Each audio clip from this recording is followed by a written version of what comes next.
This is the weekly Amplify newsletter.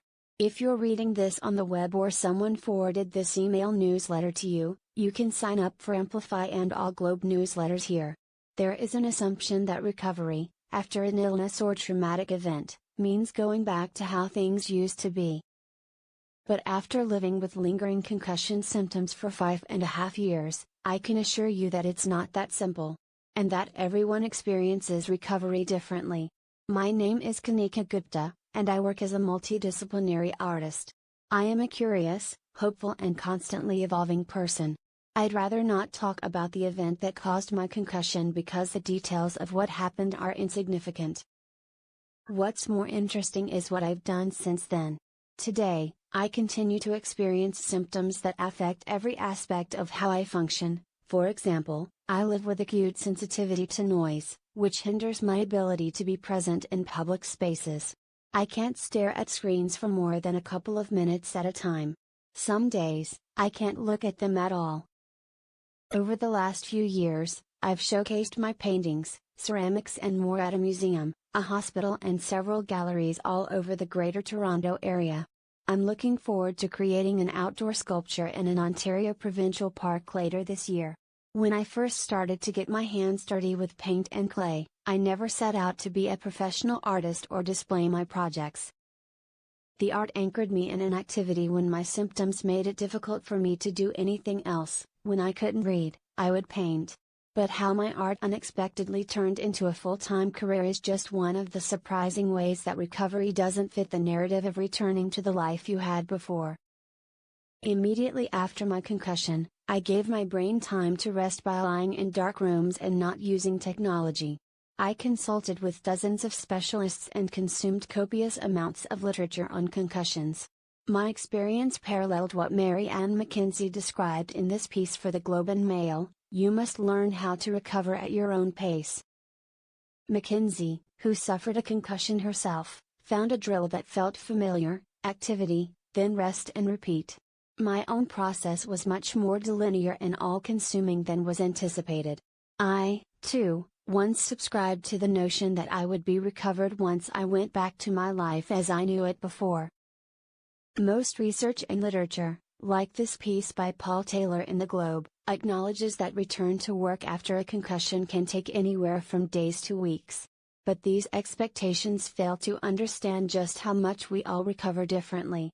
It's not just that recovery works on different timelines, it also takes you to different endpoints.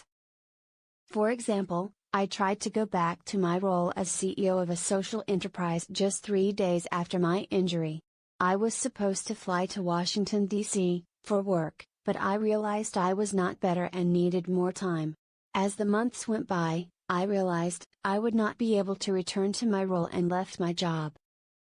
But afterwards, when I bumped into acquaintances or relatives, they would ask if I was back at work. The implication was that I should be going back to the same type of work I used to do.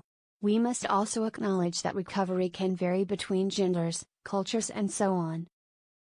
This piece from American health reporter Anne Doris Miller, for example, highlights how female brains are more easily injured, and this NPR piece explains that women can take longer to recover.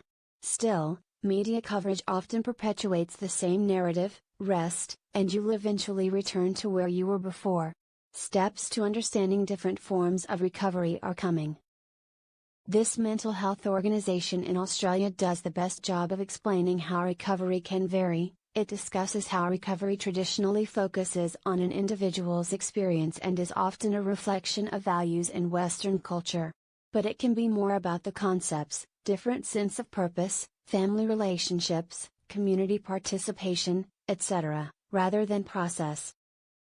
For example, instead of expecting recovery to mean complete health, we can look at it as a restoration of balance and finding new purpose. In my own recovery, I started wearing earplugs and went back to handwriting letters to my friends. But I don't see these behaviors as things I've had to resort to, they're choices I've made about the way I want to live my life.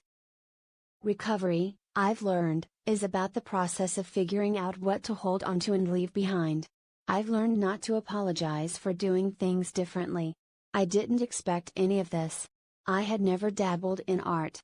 When I revisited some of the original prints, photographs and ceramics that I initially created to pass the time, I discovered that they explored different ways of defining recovery. Bowls cracked into pieces and put together again expressed variations of what it means to be recovered. And, life began validating me. There was no way, for instance, that I could have planned for my art to be displayed in the hospital where I was first being treated. Rethink Recovery is currently on display at the Innovations Gallery at University Health Network's Toronto Rehabilitation Institute. I believe I got here because I didn't carry that expectation. My art is a mirror of how I choose to recover. I used it to communicate when I had no words. With it, I gave meaning to recovery. It is a dynamic, ongoing process. It's about choosing which pieces to pick up and how to reassemble them to make a whole, which fractures and cracks get highlighted, and, ultimately, it's about finding beauty and completeness in the imperfections. Inspired by something in this newsletter? If so, we hope you'll amplify it by passing it on. And if there's something we should know, or feedback you'd like to share, send us an email at amplify@globeyandmail.com.